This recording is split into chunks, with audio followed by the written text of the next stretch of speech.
Hello दोस्तों, क्या आपको पता है अनंत पूजा क्यों मनाई जाती है और इसके पीछे का क्या रहस्य है? आइए जानते हैं इसके पीछे का कहानी। एक बार महाराज युधिष्ठिर ने राजसूय यज्ञ किया। उस समय यज्ञ का निर्माण सुंदर तो था ही, अद्भुत भी था। वह यज्ञ मंडप इतना मनोरम था कि जल व थल की भिन्नता प्रतीत ही नहीं होती थी। जल में स्थल तथा स्थल में जल की भांति प्रतीत होती थी। बहुत सावधानी पूर्वक करने पर भी बहुत से व्यक्ति उस अद्भुत मंडप में धोखा खा चुके थे। एक बार कहीं से टहलते टहलते दुर्योधन भी उस मंडप में आ गया और एक तालाब को स्थल समझकर उसमें गिर गया। द्रौपदी ने यह देखकर अंधों की संतान कही, अंधी कहकर उनका उपहास किया। इससे दुर्योधन चिढ़ गया। यह बात उसके हृदय में बाण समान लगी। उसके मन में द्वेष उत्पन्न हो गया और उसने पांडवों से बदला लेने की ठान ली। उसके मस्तिष्क में उस अपमान का बदला लेने के लिए विचार उपजने लगे। उसने बदला लेने के लिए पांडवों को धूम्रकीड़ा में हराकर उस अपमान का बदला लेने की सोची। उसने पांडवों को जुए में पराजित कर दिया। पराजित होने पर प्रतिज्ञानुसार पांडवों को 12 वर्ष के लिए वनवास भोगना पड़ा। वन में रहते हुए पांडव अनेक कष्ट सहते रहे। एक दिन भगवान कृष्ण जब मिलने आए तब युधिष्ठिर ने उनसे अपना दुख कहा और दुख दूर करने का उपाय पूछा। तब श्री कृष्ण ने कहा, हे युधिष्ठिर, तुम विधि पूर्वक अनंत भगवान का व्रत करो। इससे तुम्हारा सारा संकट दूर हो जाएगा और तुम्हारा खोया राज पुनः तुम्हें प्राप्त हो जाएगा। इस संदर्भ में श्री कृष्ण ने उन्हें एक कथा सुनाई। प्राचीन काल में सुमंत नाम का एक नेक तपस्वी ब्राह्मण था। उसकी पत्नी का नाम दीक्षा था।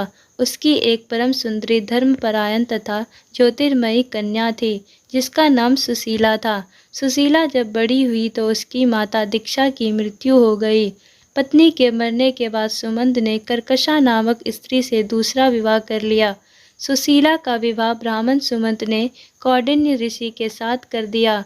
विधि में कुछ देर की बात पर कर्कशा ने दामाद को कुछ ईंट और पत्थरों के टुकड़े बांध कर दिए। कौंडिन्य ऋषि दुखी हो अपनी पत्नी को लेकर अपने आश्रम की ओर चल पड़े, परंतु रास्ते में ही रात हो गई। वे नदी तट पर संध्या करने लगे। सुशीला ने कहा, वहाँ पर बहुत सी स्त्रियां सुंदर वस्त्र धारण कर किसी देवता की पूजा कर रही थी।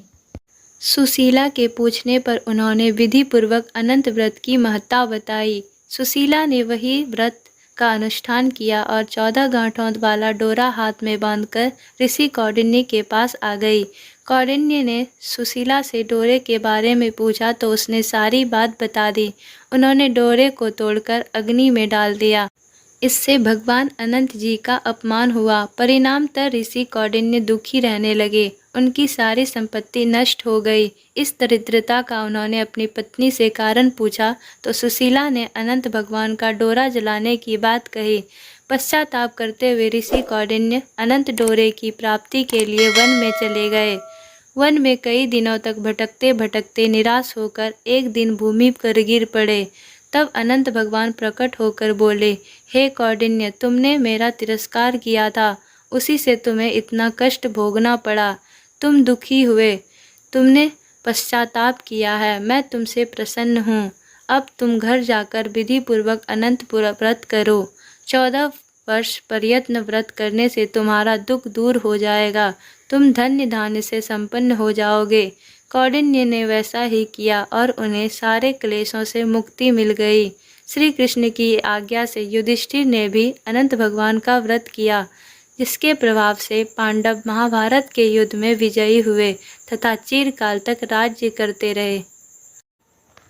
इसीलिए हर वर्ष अनंत पूजा मनाई जाती है। थैंक यू दोस्तों। अगर आपको ये वीडियो अच्छी लगे तो प्लीज़ लाइक करें, शेयर करें, कमेंट करें और हमारे चैनल को सब्सक्राइब करें।